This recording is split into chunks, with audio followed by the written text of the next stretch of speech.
Bíblias abertas, irmãos, Tiago capítulo 4, versículo 13 em diante, diz assim a palavra do Senhor: atendei agora vós que dizeis. O que o pessoal diz? Lê comigo aí. Hoje ou amanhã iremos para a cidade tal, e lá passaremos um ano, e negociaremos e teremos lucros. Vós não sabeis o que sucederá amanhã. Dá para ler de novo essa parte primeira do versículo 14? Vós não sabeis o que sucederá amanhã. Que é a vossa vida? Sois apenas como neblina que aparece por instante e logo se dissipa. Em vez disso, devis dizer: se o Senhor quiser, não só viveremos, como também faremos isto ou aquilo. Agora, entretanto, vos jactais das vossas arrogantes pretensões. Toda jactância, orgulho, semelhante a essa é maligna. Portanto, aquele que sabe que deve fazer o bem e não faz, nisso está pecando. E agora, planeta? E agora, planeta? Essa é a pergunta que eu faço. E agora, planeta? E o planeta aprendeu em pouco tempo, sofridamente, que o ser humano não tem controle sobre o mundo, tampouco controle sobre a sua vida. Toda a nossa impetuosidade, nossa correria e nossa agitação foi impactada. Em alguns casos ela foi paralisada.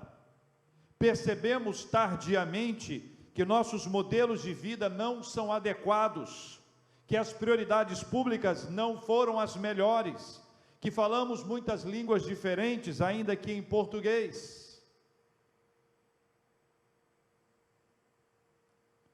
Descobrimos a saudade de pessoas que nós amamos, mas antes deixamos de vê-las por dificuldades, como falta de tempo, era isso que dizíamos, ou falta de determinação. E muitas pessoas já elegeram os culpados, os responsáveis pelo que está acontecendo. Sabe quem são? Os outros. A tendência de cada um de nós é dizer: os outros. Impressionante que o texto de Tiago é atual e conectado à nossa realidade. Nele aprendemos que a arrogância adoeceu a humanidade. Não sabemos o que vai acontecer amanhã, e a vida é como uma neblina passageira. Todavia, ainda tem jeito, eu vou te contar o que diz a palavra de Deus. E agora, planeta, a arrogância adoeceu a humanidade. Veja o versículo 13 e o versículo 16. Atendei agora vós que dizeis. Olha, veja se não era isso que você dizia. Hoje ou amanhã iremos para tal cidade, e lá passaremos um ano, negociaremos e teremos os lucros. Agora, entretanto, vos jactais das vossas arrogantes pretensões. Toda arrogância semelhante a essa é maligna. Cá entre nós, não era isso que a gente dizia? A gente não estava absolutamente cheio de si, a ponto de dizer: amanhã eu vou em tal lugar, semana que vem vou em tal lugar. Combinava coisa com as pessoas, fazia as coisas com antecedência, o que é muito bom, fazia os seus planos, mas observe que tudo aquilo que era feito anteriormente, em muitas ocasiões, não em todas, mas em muitas ocasiões, nós não consultávamos a Deus para saber se esta era a vontade de Deus. Os primeiros leitores de Tiago estão sendo lembrados que seus planos podem ser frustrados, e eles deveriam se desfazer de toda arrogância. Sabe por quê? Porque a arrogância adoeceu a humanidade. A pretensão do ser humano levou ao pecado e só piorou com seu estado pecaminoso.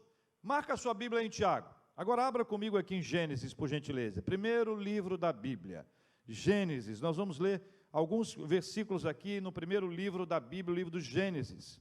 Veja como a pretensão, ela está presente, e o que a atrai, o que a gera. Capítulo 2, versículo 9. Do solo fez o Senhor Deus brotar toda sorte de árvores agradáveis à vista e boas para alimento. Agora observe bem. E também a árvore da vida no meio do jardim, e a árvore do conhecimento do bem e do mal, foi isso que Deus colocou ali. Veja que a árvore do conhecimento do bem e do mal é o nosso destaque. Veja o versículo 17 agora, capítulo 2, versículo 17. Mas da árvore do conhecimento do bem e do mal não comerás. Por quê, hein, irmãos? Leia comigo aí. Por quê? Porque no dia em que dela comeres, certamente morrerás. Você viu o relato do 9, está vendo o relato do 17, agora pula, vai para o 3, capítulo 3, versículo 1, mas a serpente, mais sagaz que todos os animais selváticos que o Senhor Deus tinha feito, disse à mulher, é assim que Deus disse, não comereis de toda a árvore do jardim?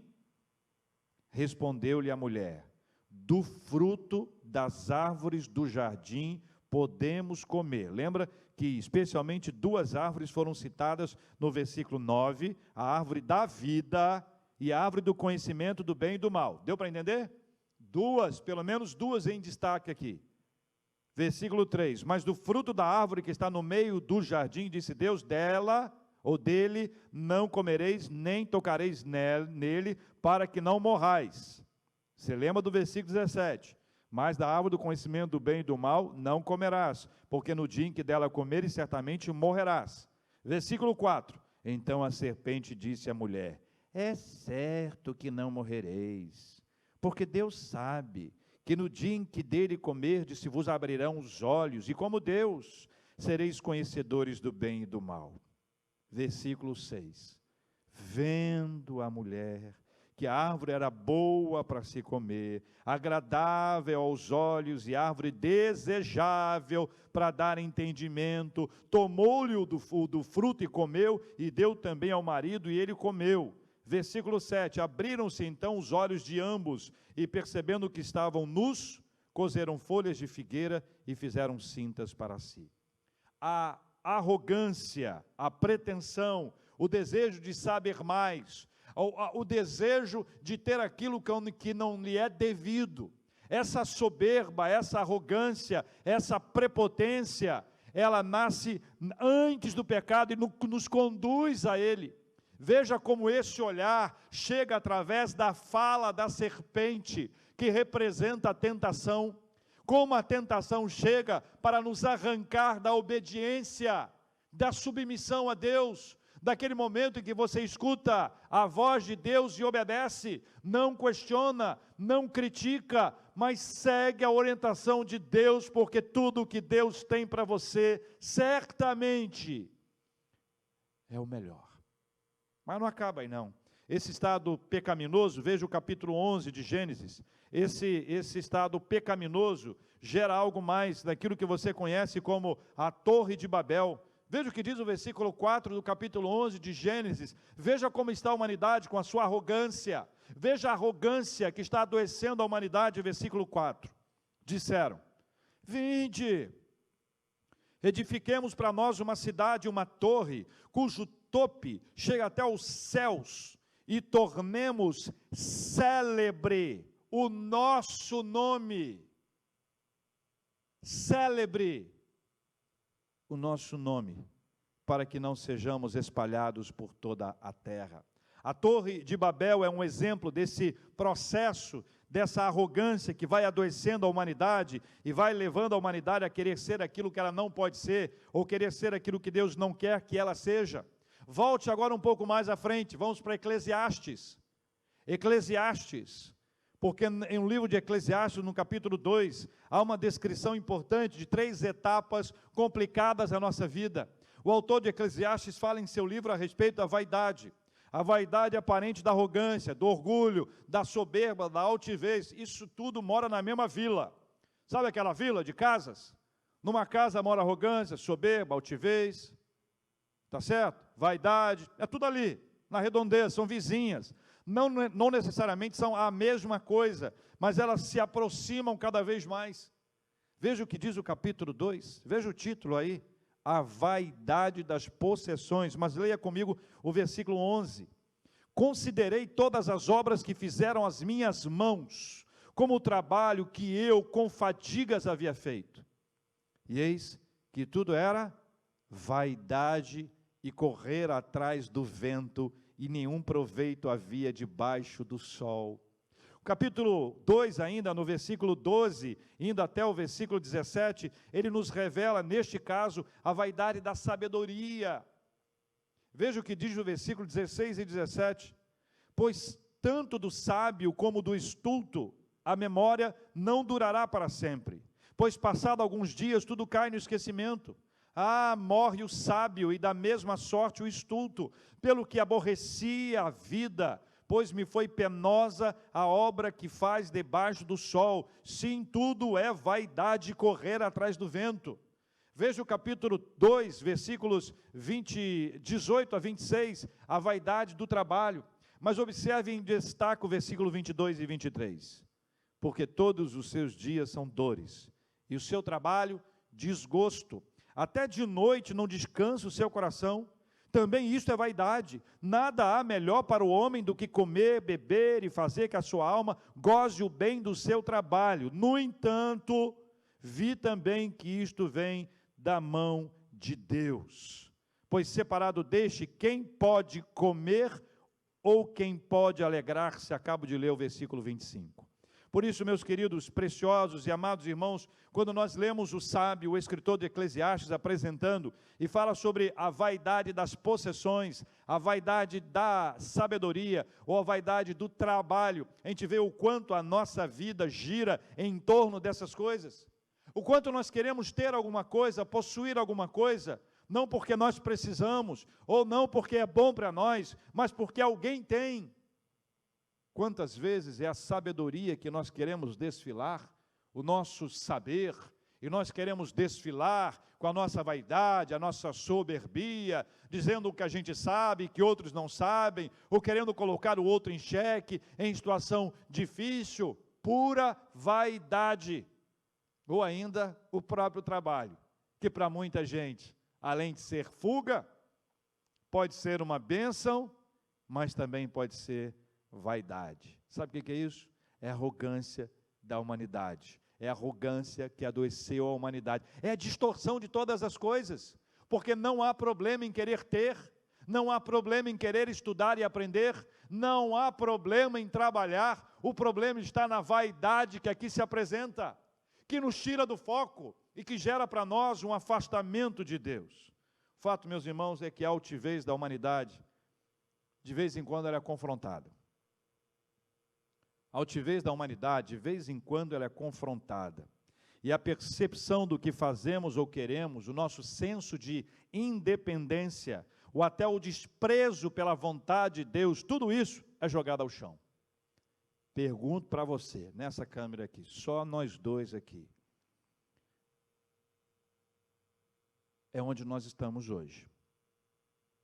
Toda a arrogância da humanidade, de vez em quando é confrontada. Muitas vezes é confrontado o indivíduo, sua família, as pessoas que estão ali. Mas agora quem está sendo confrontado é toda a humanidade. E nós precisamos deixar de lado o nosso orgulho, a nossa altivez, a nossa soberbia, o nosso senso de que eu posso, de que é verdade, eu tenho condições, basta eu dizer para mim mesmo que eu posso e eu posso. Provérbio de Salomão, livro maravilhoso. Leia comigo, por favor, capítulo 11, Provérbio de Salomão, capítulo 11, alguns versículos. O que Provérbios tem a nos ajudar, a nos ensinar? O que podemos aprender neste caso com Provérbios? Capítulo 11, versículo 2. Em vindo a soberba, sobrevém a desonra, mas com os humildes está a sabedoria. Olha o capítulo 13, volta um pouquinho aí, mais para frente, versículo 10. Da soberba só resulta contenda, mas com os que se aconselham se acha a sabedoria. Capítulo 16, versículo 18, meus queridos e amados irmãos, a soberba precede a ruína, e a altivez do espírito precede a queda. 21, versículo 4, veja como tem textos que nos ajudam a entender isto. O olhar altivo e coração orgulhoso, a lâmpada dos perversos são pecado. 29, versículo 23, veja aí o capítulo 29, no versículo 3, olha o que diz a palavra de Deus para nós. O homem que ama a sabedoria, olha, 29, versículo 23, perdão, a soberba do homem o abaterá, mas o humilde de espírito obterá honra. Cada um desses versículos da palavra de Deus, eles sinalizam para nós uma resposta do Senhor. Eles representam para todos nós uma palavra de vida. Eles trazem para nós o entendimento de que a soberba, essa altivez, esse orgulho, essa arrogância vai adoecendo a humanidade. E nós estamos diante de uma situação em que nós percebemos e devemos parar para pensar. Quantas vezes determinamos o nosso dia? Quantas vezes definimos a nossa semana? Amanhã eu vou em tal lugar. Semana que vem a gente se encontra. Vamos fazer isso assim, sem consultar a Deus. E Tiago nos lembra que a palavra a ser dita é: se Deus quiser, se o Senhor quiser. Estamos sendo confrontados na nossa arrogância, sabe por quê? Porque a arrogância adoeceu a humanidade. É uma realidade diante de nós, meus queridos irmãos e irmãs. E agora, planeta, a arrogância adoeceu a humanidade. Volta para Tiago. Volte de novo o seu texto bíblico para o livro de Tiago. Não sabemos o que vai acontecer amanhã. Olha, pensa comigo. Nós vamos ler, está na Bíblia. Mas você percebe que tem textos que parece que foram escritos ontem, para hoje, quentinho, saindo do forno? Você não tem essa impressão? Porque foi isso que Deus falou comigo. Veja o que diz aqui, meus irmãos, versículos 14 e 15. Veja o iniciozinho do versículo 14. Vós não sabeis o que sucederá amanhã. Vós não sabeis o que sucederá amanhã. É ou não é verdade? É ou não é aquilo que entrou no coração da gente, hoje a gente assume como realidade? Quem é que sabe? Fala para mim. Quem é que sabe? Quem é que sabe o que vai acontecer amanhã? Agora veja o versículo 16, o versículo 15. Diz assim: em vez disso, devia dizer: se o Senhor quiser, não só viveremos, como também faremos isto ou aquilo. Senhor, nunca sabíamos. Essa é a palavra para dizer para ele: Senhor, nós nunca soubemos, nós nunca sabíamos de nada. Nós achávamos que sabíamos. Eu achei que sabia, mas eu nada sabia. As obras de ficção científica trouxeram algumas contribuições para o futuro, que à época parecia o delírio de uma mente criativa. Você deve se lembrar de um desenho chamado Os Jetsons. Os Jetsons, essa marca foi lançada em 1962, depois relançada em 1985. Se você assistiu na época de 62, olha que bênção, hein? Longevidade é um privilégio. Se você assistiu em 85, opa, que maravilha, nós estamos juntos nessa. Mas essa semana agora, foi feita uma matéria, e a matéria apontava algumas questões curiosas, meus irmãos, algumas contribuições científicas dos Jetsons para o futuro. E eles tinham lá algumas coisas que eu vou citar aqui, para você ter ideia o que é uma ficção científica e o que ela pode trazer de contribuição para a humanidade. Por exemplo, smartwatch, o telefone com imagens, o telefone que fala, o telefone que já peguei o telefone aqui, o relógio que fala, o relógio que tem imagens, o relógio que não só mostra a hora. Chamada de vídeo. Hoje é dia de chamada de vídeo. TVs de tela plana, tablets, esteiras rolantes, câmara de bronzeamento artificial, viagens para a Lua, máquina de comida instantânea, olha o abençoado micro-ondas, assistente pessoal, como a Siri, por exemplo, esteira canina, despertadores com comando de voz e robô que limpa a casa. Pensa bem o que é isso. Cada uma dessas coisas foram estabelecidas lá na década de 60. Cada uma delas estabelecida na década de 60, apontada para o futuro. A pergunta que eu digo a você e que eu faço a você é a seguinte: seria esse, ou seria isso, um tipo de saber sobre o futuro? Não. Claro que não. Dois termos são bem curiosos quanto ao tema do futuro, meus irmãos. O primeiro, futurismo. É a disciplina que investiga, explora, traduz e acelera as possibilidades de um futuro emergente, ou seja, de 5 a 10 anos. A sua proposta é observar como as evidências passadas e presentes, encontradas na ciência, na tecnologia, ou no empreendedorismo, ou negócios em geral, como isso pode afetar a cultura, os novos comportamentos e as novas estruturas da sociedade. Isso é futurismo. Futurologia, ela aborda o destino da humanidade, o futuro da sociedade, o amanhã da cultura. Ela lida não apenas com a perspectiva de evolução biológica e psicológica, mas também com uma vasta gama de futuras atividades culturais. Ambas falam sobre tendências e possibilidades. Mas é óbvio, nenhuma pode trazer uma afirmação do que vai acontecer amanhã. Nenhuma delas. Talvez você tenha visto como eu, um vídeo do Bill Gates, num TED. Esse vídeo é de 2015. Nesse vídeo, Bill Gates relata que o maior risco para a humanidade não era uma guerra nuclear, mas um vírus. Um vírus que pudesse ameaçar a vida de milhões de pessoas e a incapacidade mundial de resistir à pandemia. Criou-se a partir disso uma série de teorias da conspiração. E a pergunta que eu trago a você é: ele previu?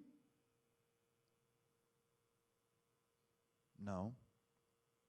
Ele analisou dados, ele coletou informações, ele percebeu uma configuração inadequada, ele rastreou a dificuldade de se lidar com esse tipo de coisa com base nas informações, como nós podemos analisar e apontar cenários como fazem os economistas, ou como nós podemos analisar os algoritmos e desenhar uma tendência. Tudo isso pode ser útil, mas nada disso pode construir certeza.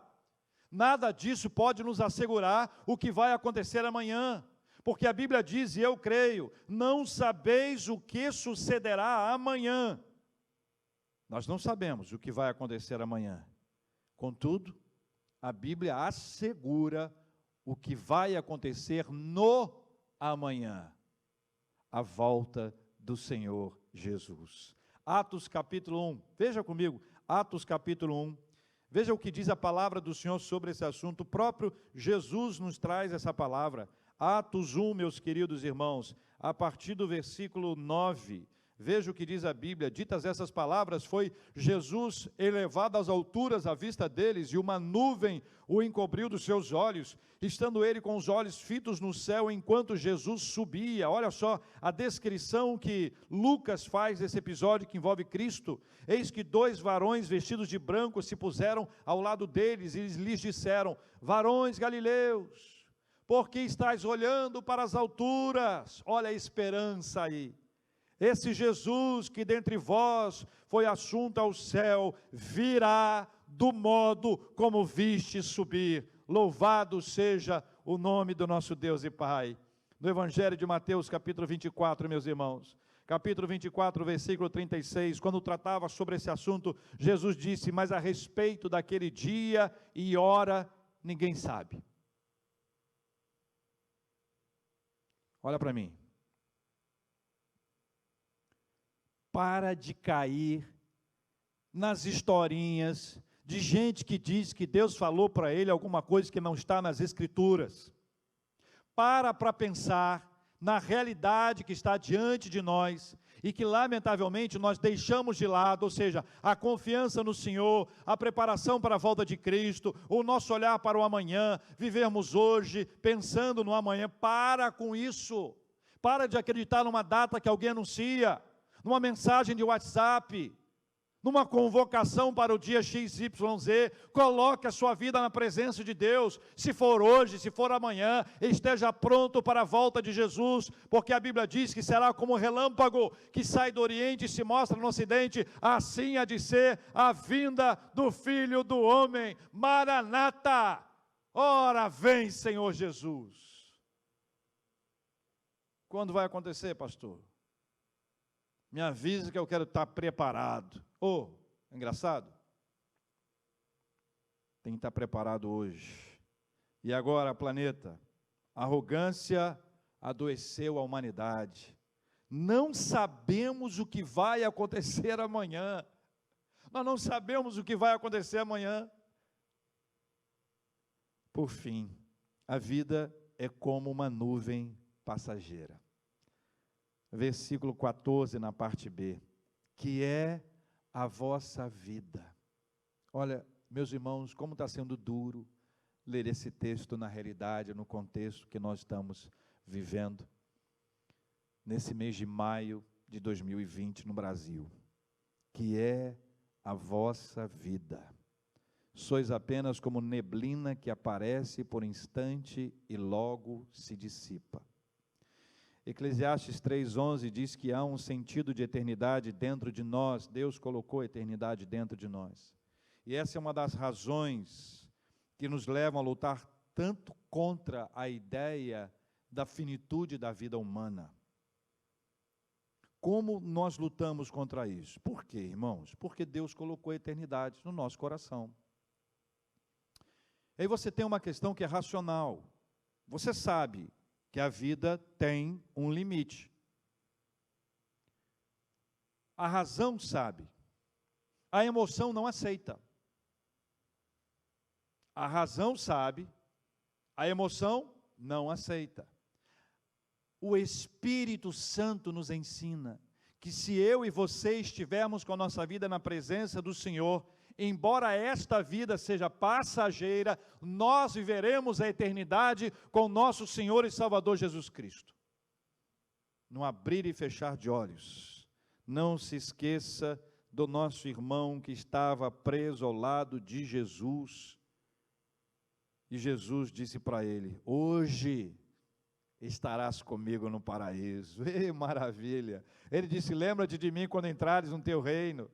Jesus disse: hoje estarás comigo no paraíso. Quando chegar a nossa hora, quando chegar o nosso tempo, quando chegar o nosso dia, nós que sabemos que a vida é como uma nuvem passageira, nós que já acolhemos, já abraçamos a Jesus, nós que já entregamos a nossa vida para Jesus, temos os nossos medos dissipados, e nós passamos a confiar plenamente no Senhor. Salmos, pega o livro dos Salmos, por favor, Salmo 39, nós temos que ler a Bíblia, irmãos, e se você tem dificuldade para achar, é sinal que você tem que manusear mais a Bíblia. Se você acostumou com o celular, daqui a pouquinho você não sabe onde está mais nada na Bíblia. Pega a sua Bíblia, aproveita em casa, Bíblia de papel, anota, mexe a página para lá, mexe a página para cá, acha a Bíblia. Salmo 39, versículos 4 e 6, dá-me a conhecer, Senhor, o meu fim, e qual a soma dos meus dias para que eu reconheça a minha fragilidade. Lê o 6. Com efeito, passa o homem como uma sombra, em vão se inquieta, amontoa tesouros e não sabe quem os levará. Salmo 90, versículo 12, diz a palavra do Senhor: ensina-nos a contar os nossos dias, contados os dias, para que alcancemos corações sábios. Leia o 139, por gentileza, 139, versículo 16, veja o que diz a Bíblia: os teus olhos me viram a substância ainda informe, no teu livro foram escritos todos os meus dias, cada um deles escrito e determinado, quando nenhum deles havia ainda. Veja agora, com carinho, com cuidado, o Salmo 144, versículo 4. O homem é como um sopro. O homem é como um sopro. Os seus dias como a sombra que passa. A vida é um sopro, a vida é uma nuvem passageira, já sabíamos disso, mas agora temos uma ótica mais clara a partir dessa realidade. A gente tem que aprender a lidar com alguns conceitos: finitude, fragilidade, vulnerabilidade. São todos conceitos contra os quais nós lutamos a vida inteira, acreditando que nós não somos finitos, ou que nós somos invulneráveis, somos fortes. Olha para mim. Finitude, fragilidade, vulnerabilidade. Alguém discorda disso hoje? Mas há uma saída, meus irmãos. Pense nesses conceitos, mas há uma saída. Jesus disse em João capítulo 11, versículo 25 e 26, eu sou a ressurreição e a vida. Quem crê em mim, ainda que morra, viverá. Todo o que vive e crê em mim não morrerá eternamente. Crês isto? Pergunta Jesus. O apóstolo Paulo em Gálatas 2:20 disse, logo já não sou eu quem vive, mas é Cristo vive em mim, é Cristo que vive em mim. E esse viver que agora tenho na carne, vivo pela fé no Filho de Deus que me amou e a si mesmo se entregou por mim. Veja, a ação descrita aqui é Jesus nos trazendo essa ideia absolutamente clara desse processo milagroso e maravilhoso da ação do Senhor ao nos tornar seus filhos, ao nos acolher, ao nos dar vida, ao incapacitar a morte e capacitar a vida eterna. E agora, planeta, arrogância adoeceu a humanidade. Não sabemos o que vai acontecer amanhã. A vida é como uma nuvem passageira.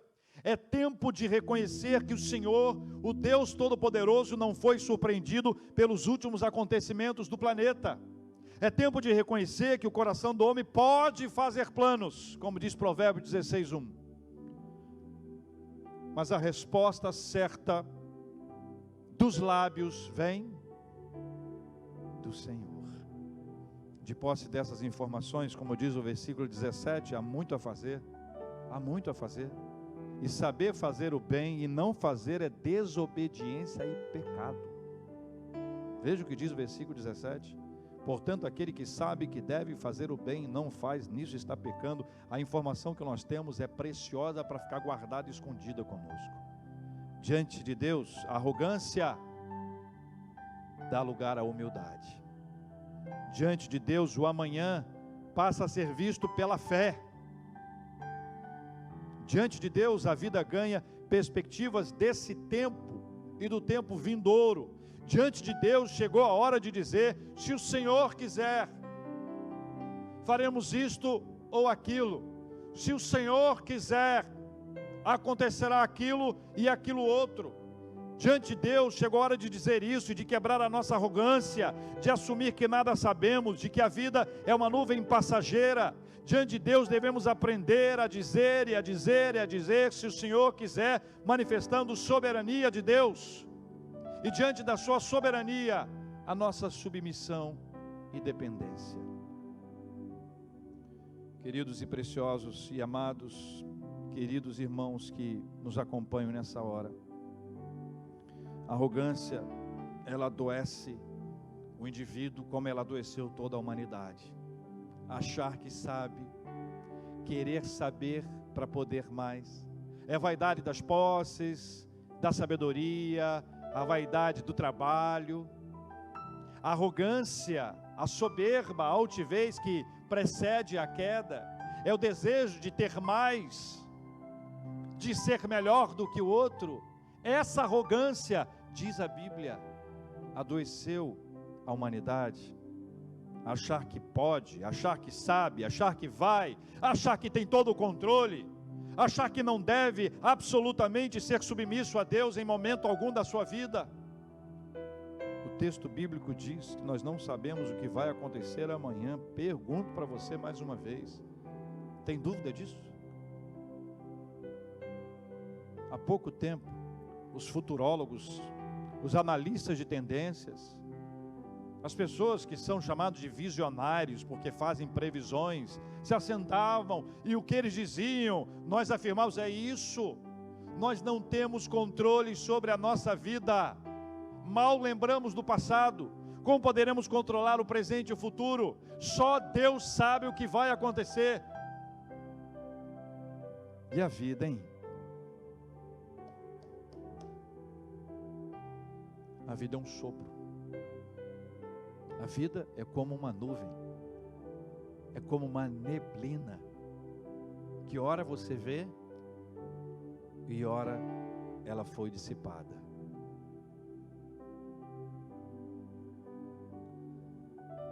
Nós vamos orar, meus irmãos e irmãs, porque nós precisamos considerar o que diz a Bíblia para a nossa vida. Nós precisamos reconhecer a nossa arrogância e é tempo de confessar ao Senhor a sua arrogância.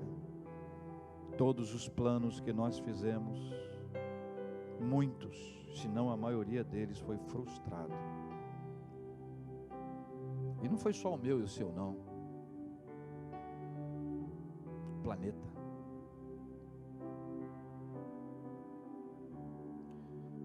Nós aprendemos, irmãos, que nós não sabemos o que vai acontecer amanhã. Que controle você tem sobre o que vai acontecer amanhã? Quando é que vai acabar essa pandemia? Os governos vão trocando de datas. Sabe por quê? Ninguém sabe. A vida é como um sopro.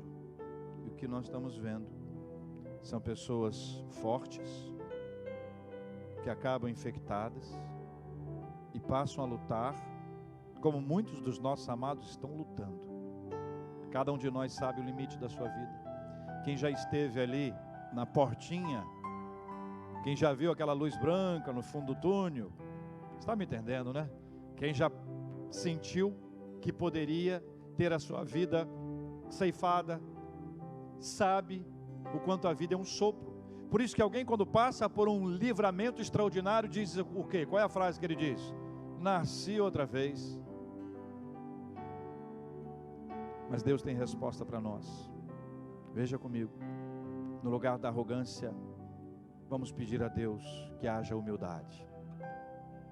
A nossa pretensão de saber o que vai acontecer amanhã, o nosso desejo de controlar todas as coisas, de dizer sobre o nosso amanhã, e quando nós percebemos que nós não sabemos nada sobre amanhã, é tempo de dizer, eu vou viver pela fé.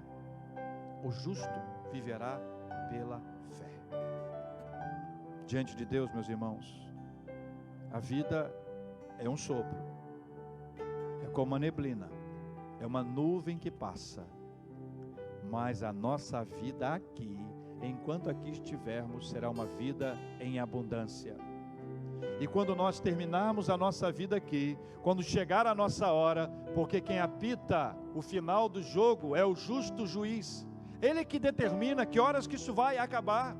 Não é uma doença, não é um problema, não é uma crise na economia, nada disso determina o final é determinado pelo Senhor. Enquanto não chegar o final, faça a sua parte e prepare-se, porque Jesus está voltando, isso é certo.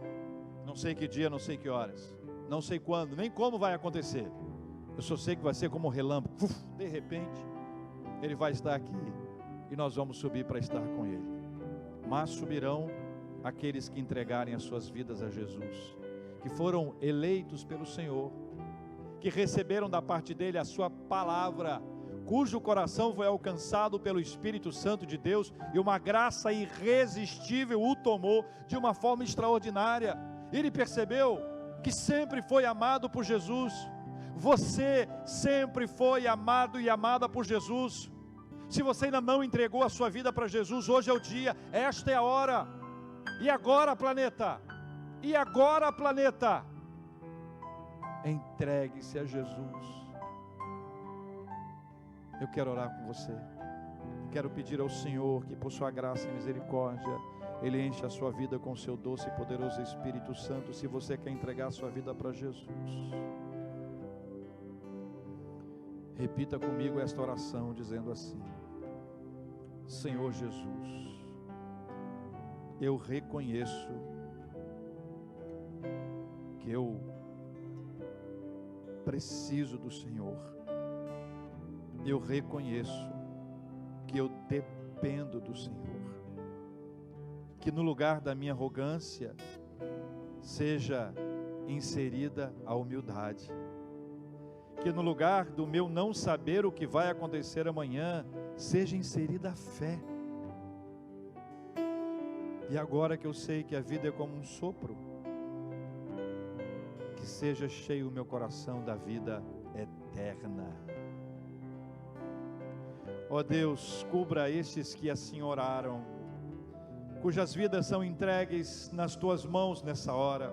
Com teu Espírito Santo, ó Deus, as abençoe, as fortaleça e as guarde em nome de Jesus, para que se juntem a nós que já entregamos as nossas vidas a Jesus, mas que vivemos nesse tempo, essa inconstância, essa inquietação, essa instabilidade. Pai, em nome do Senhor Jesus, encha o nosso coração com a tua poderosa e maravilhosa presença, ó Deus Todo-Poderoso, Deus amado. Nós sabemos o quanto nada sabemos. Perdoa, Senhor, a nossa arrogância, a nossa pretensão. Perdoa-nos, ó Pai. Enche o nosso coração do saber a viver pela fé e da convicção plena que quando chegar o dia dos nossos olhos serem fechados aqui, eles serão abertos no céu, na presença do nosso Deus Todo-Poderoso. Pai, nós oramos assim, em nome do Senhor Jesus. Amém.